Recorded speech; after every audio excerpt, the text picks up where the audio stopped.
गीतांजलि की शादी हो रही है और जिस लड़के को गीतांजलि भैया बोलती है वो तो एक अल्फा मेल है।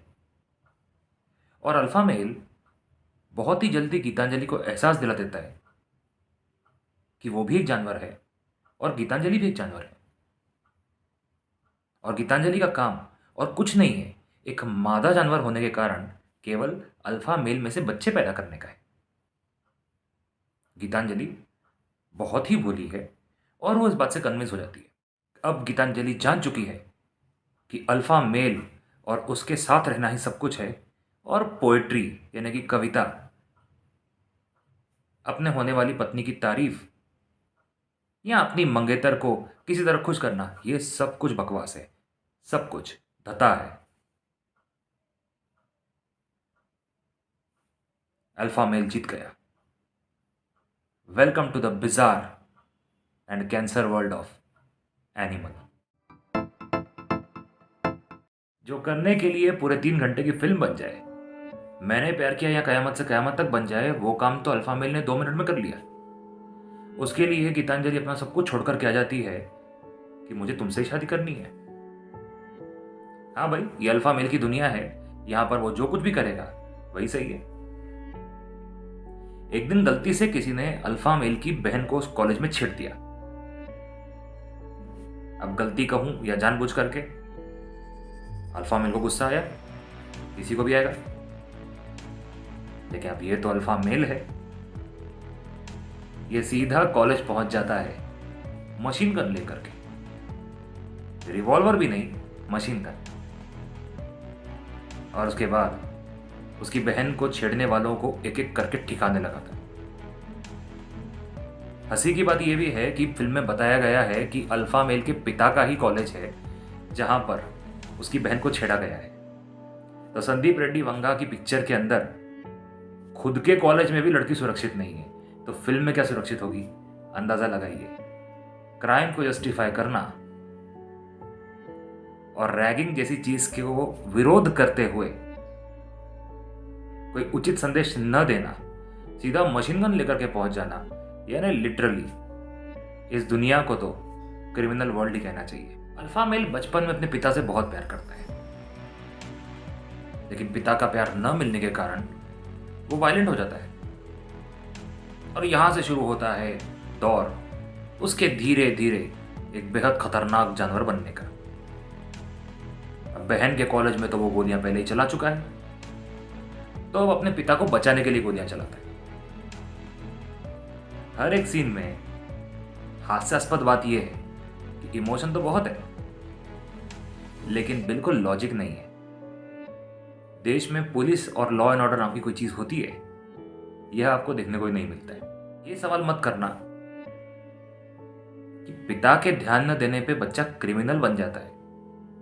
अगर ये सच है तो फिर तो भारत में करीब करीब आधी आबादी क्रिमिनल सी होती,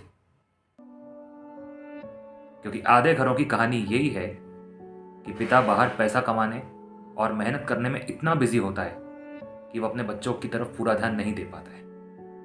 लेकिन अगर आप ऐसा सोचोगे तो फिर आप उस जानवर की दुनिया को एंजॉय कैसे करोगे?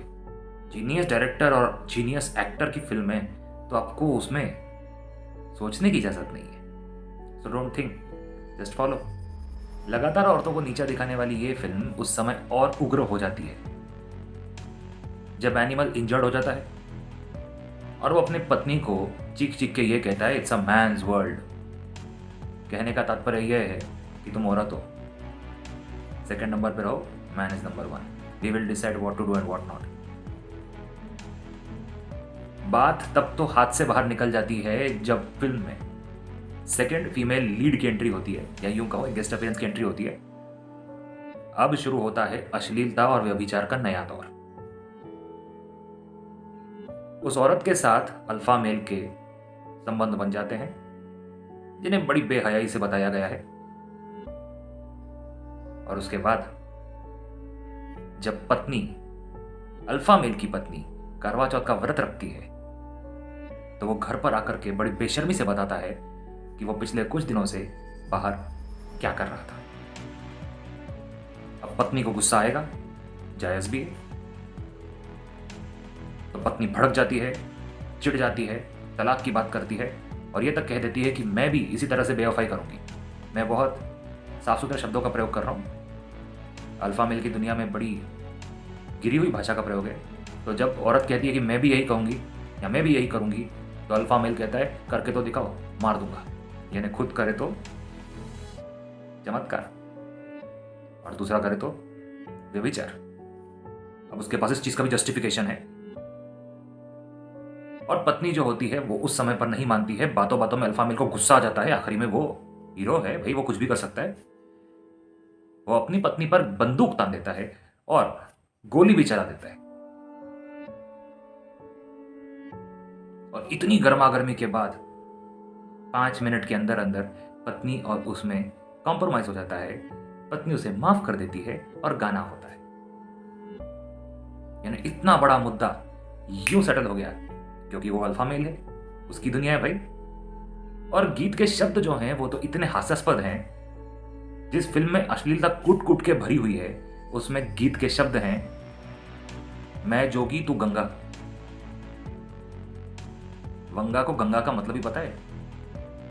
और दूसरी फीमेल लीड का क्या हालचाल है भी बता दूं। उसके साथ कुछ अतरंग दृश्य फिल्माए जाने के बाद, अश्लील दृश्य फिल्माए जाने के बाद उसका काम पूरा हो जाता है।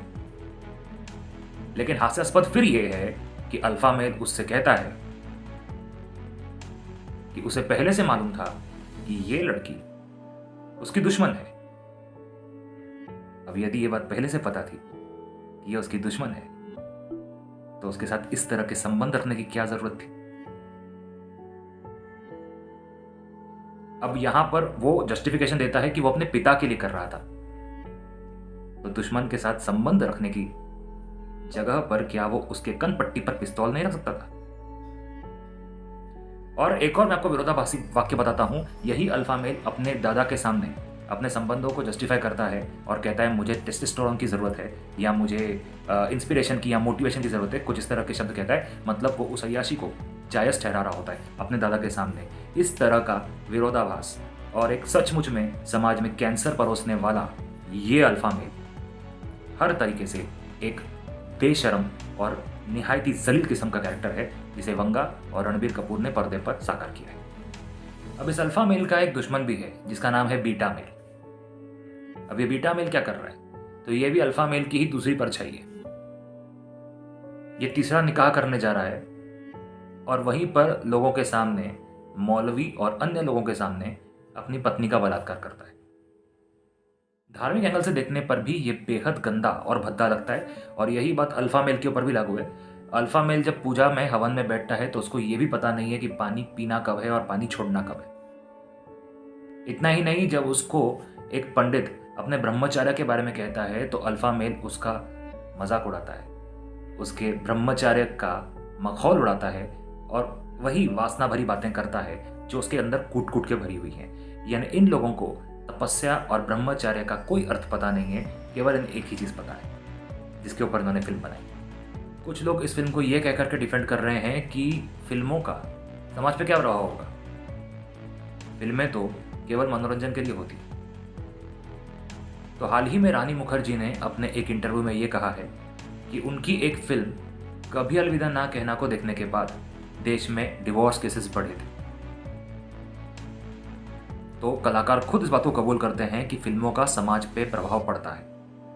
और भारत जैसे देश में जहां पर महिलाओं पर कई अत्याचार हुए हैं, सदियों तक अत्याचार हुए हैं, आज भी महिलाओं को सम्मान दिलाने के लिए, सेफ्टी दिलाने के लिए कई कानून हैं और कई जगहों पर हमें खड़ा होना पड़ रहा है। वहां पर ऐसी फिल्में समाज को अगर बर्बाद नहीं कर रही हैं तो क्या कर रही है। मैं ये वीडियो बना रहा हूं तो ये फिल्म 500 करोड़ का जबरदस्त कलेक्शन कर चुकी है। इस फिल्म को जो सफलता मिली है वो अप्रत्याशित है। और ऐसे में ऐसी फिल्म को लोग फॉलो जरूर करेंगे, ऐसे किरदारों को लोग फॉलो जरूर करेंगे। रणबीर कपूर के परफॉर्मेंस को कई लोग उसे करियर का बेस्ट कह रहे हैं। तृप्ति डिमरी को नेशनल क्रश बताया जा रहा है और बॉबी देओल को भी जबरदस्त कलाकार कहा जा रहा है इस फिल्म में। अब ये कलाकार तो अच्छे हैं, इसमें दो राय नहीं है, लेकिन ये किरदार समाज को क्या दे रहे हैं, सोचने वाला विषय ये है। फिल्म को जब एडल्ट सर्टिफिकेट मिला है तो फिर आपत्ति क्यों? तो इसका उत्तर ये है कि एडल्ट सर्टिफिकेट का मतलब ये नहीं है कि फिल्म समाज में अश्लीलता और जहर फैलाए और औरतों को ऑब्जेक्टिफाई करे और औरतों को भोग और वासना की वस्तु बताए। कदापि नहीं, कोई एडल्ट सर्टिफिकेट इतना बड़ा नहीं है। आफ्टर इफेक्ट ये भी होगा कि अब ऐसी फिल्में और ज़्यादा बनेंगी और कई अच्छे कलाकारों को ऐसी फिल्में ऑफर भी की जाएंगी और शायद वे करेंगे भी, क्योंकि अब ए लिस्टर अगर ऐसी फिल्में करने लग जाएंगे तो बाकियों को तो फॉलो करना ही है। जब फिल्मकार जानते हैं कि उनकी फिल्मों का दुनिया पे क्या प्रभाव होता है और वे प्रभाव डालना भी चाहते हैं।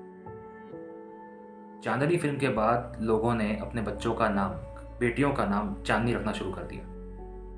हम आपके हैं कौन देखने के बाद लोगों ने शादियों में जूते चुराने की रस्म बहुत ज़्यादा फॉलो करनी शुरू कर दी। दबंग के बाद बड़े नेताओं को और पॉलिटिशियंस को, ताकतवर लोगों को दबंग कहा जाने लगा। तो हम लोग ये कैसे कह सकते हैं कि फिल्मों का इस दुनिया पे प्रभाव नहीं होता है? और क्या ये कलाकार और क्या ये फिल्म बनाने वाले लोग इतने नासमझ हैं कि उसे जानते नहीं हैं? या फिर ये भी हो सकता है कि इनके लिए हम केवल पैसा कमाने का एक जरिया है, बस और कुछ नहीं। इस वीडियो को देखने के बाद कई लोग शायद, हो सकता है, मुझे भला बुरा भी कहें, मुझे कोई फर्क नहीं पड़ता, मैंने वो कहा जो सच है। इस वीडियो को सेव कर लीजिएगा, क्योंकि 10 साल के बाद ये वीडियो आपको बिल्कुल जस्टिफाइड लगेगा। आज जिन लोगों को ये फिल्म अच्छी भी लगी है, आज से 10 साल के बाद वो लोग भी इस बात से एग्री करेंगे कि ये फिल्म असलियत में एक मेंटल कैंसर के अलावा और कुछ नहीं है। रणबीर कपूर को लेकर के कोई डायरेक्टर रामायण बना रहा है, तो यदि मेरा वीडियो उस डायरेक्टर तक पहुंच जाए तो मैं उसे ये अपील करना चाहूँगा कि इस फिल्म को शेल्फ कर दे, या तो रणबीर कपूर की जगह पर किसी और को ले ले, क्योंकि मुझ जैसा एक साधारण श्री राम भक्त तो ऐसी रामायण बिल्कुल नहीं देखेगा जहाँ पर ऐसी फिल्में करने के बाद में रणबीर कपूर भगवान श्री राम का रोल करेगा, क्योंकि हम प्रभु श्री राम के चरित्र और उनकी छवि के साथ किसी तरह का कॉम्प्रोमाइज़ नहीं कर सकते हैं। वो हमारे लिए भगवान, अवतार, मर्यादा पुरुषोत्तम, हर रूप में आदर्श हैं। हमारे लिए वो एक भावना है और जीवन जीने का तरीका है, जिनके आदर और सम्मान में हम किसी प्रकार का दाग नहीं बर्दाश्त कर सकते हैं। ये एक श्री राम भक्त की, छोटे से श्री राम भक्त की मन की बात है।